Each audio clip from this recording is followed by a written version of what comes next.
Après le tremblement de terre qui avait détruit les trois quarts de Lisbonne, les sages du pays n'avaient pas trouvé un moyen plus efficace pour prévenir une ruine totale que de donner au peuple un bel autodafé. Il était décidé par l'université de Coimbra que le spectacle de quelques personnes brûlées à petit feu, en grande cérémonie, est un secret infaillible pour empêcher la terre de trembler. On avait en conséquence saisi un Biscayen convaincu d'avoir épousé sa commère et deux Portugais qui, en mangeant un poulet, en avaient arraché le lard. On vint lier après le dîner le docteur Pangloss et son disciple Candide, l'un pour avoir parlé et l'autre pour avoir écouté avec un air d'approbation. Tous deux furent menés séparément dans des appartements d'une extrême fraîcheur, dans lesquels on n'était jamais incommodé du soleil.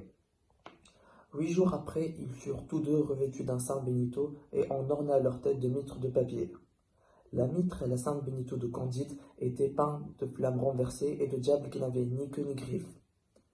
Mais les diables de Pangloss portaient griffes et queue, et les flammes étaient droites. Ils marchèrent en procession ainsi vêtus et entendirent un sermon très pathétique. Suivi d'une belle musique en faux bourdon, Candide fut fessé en cadence, pendant qu'on chantait. Le Biscayen et les deux hommes, qui n'avaient point voulu manger de lard, furent brûlés. Et Pangloss fut pendu, quoique ce ne soit pas la coutume. Le même jour, la terre trembla de nouveau avec un fracas épouvantable.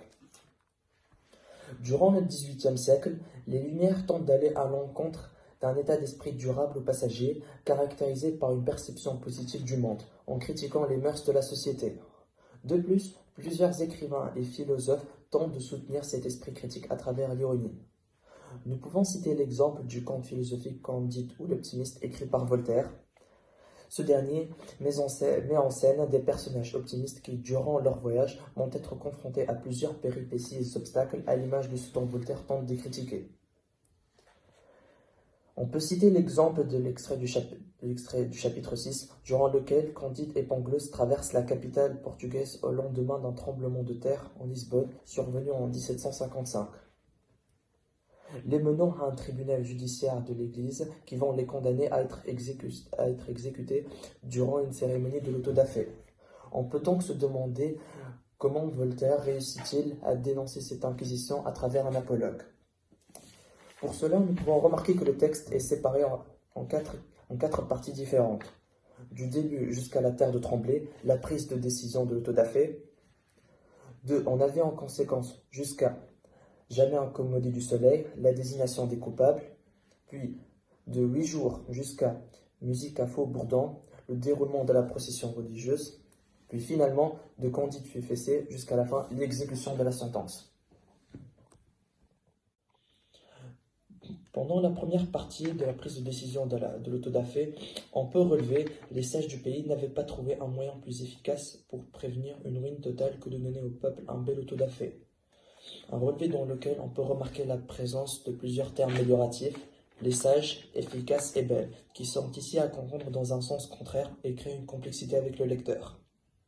Dans cet extrait, Voltaire feint à plusieurs reprises d'épouser le point de vue des inquisiteurs en faisant comprendre subtilement au lecteur son indignation. Ainsi, l'ironie permet de souligner le décalage entre cette proposition et la réalité. De plus, il existe aussi une antithèse dans cette partie, le spectacle de quelques personnes brûlées à petit feu, qui émet un décalage entre les horreurs décrites et la manière dont leur évocation tente à faire sourire et à faire réfléchir. Plusieurs expressions évoquent avec amusement des faits cruels. Une exécution d'une réelle cruauté, son nom est décrite avec détachement comme une recette de cuisine. On peut donc comprendre que l'humour noir est bel et bien présent dans cette partie. Le domaine du spectacle et de la religion sont aussi bel et bien présents dans cette partie, tel que le spectacle de quelques personnes brûlées à petit feu en grande cérémonie, qui mélange du côté solennel d'une cérémonie religieuse et l'amusement pur qui vise à satisfaire le peuple. L'idée même d'organiser un autodafé s'appuie sur aucun élément rationnel. C'est une décision arbitraire qui découle de la seule volonté d'un groupe de personnes, reposant sur une nécessité logique, une idée appuyée par la distanciation entre les moyens utilisés et la fin recherchée. On peut donc comprendre que Voltaire dénonce la superstition religieuse en mettant en valeur l'absurdité de l'autodafé et l'arbitraire de l'Inquisition, qui exécute des personnes selon son bon vouloir, sans aucune raison logique convaincante. Suite à cette prise de décision de l'autodafé, qui relève d'aucun fondement logique, on peut donc comprendre que la désignation des coupables va s'inscrire dans la continuité de l'absurdité religieuse. On peut notamment relever la présence des connecteurs logiques. On avait en conséquence saisi un biscayen, une phrase illogique, car il n'existe aucun lien de conséquence entre le tremblement de terre et l'arrestation d'un biscayen. Voltaire dénonce ainsi la logique absurde et autoritaire de l'Inquisition qui tente de travestir des solutions absurdes en arguments rationnels. De plus, nous pouvons remarquer que la justification de ces trois arrestations relève d'une gradation dans l'absurdité.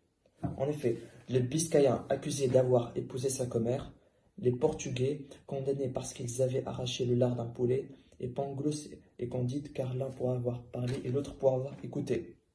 On peut donc comprendre que ces justifications sont d'une absurdité croissante. On peut ainsi parler d'une gradation qui va jusqu'au non-sens total avec l'arrestation de Candide et de Pangloss. La désignation des coupables permet de renforcer la critique dénoncée par l'auteur, mais elle peut aussi être complétée par la mise en valeur de la procession religieuse.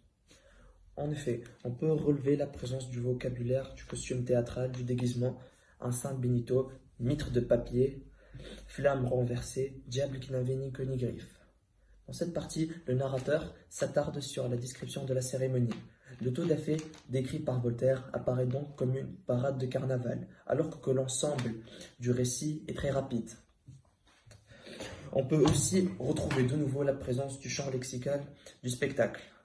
Le serment, spectacle et belle musique. Ces termes appartiennent plus au champ lexical du spectacle qu'à celui de la religion.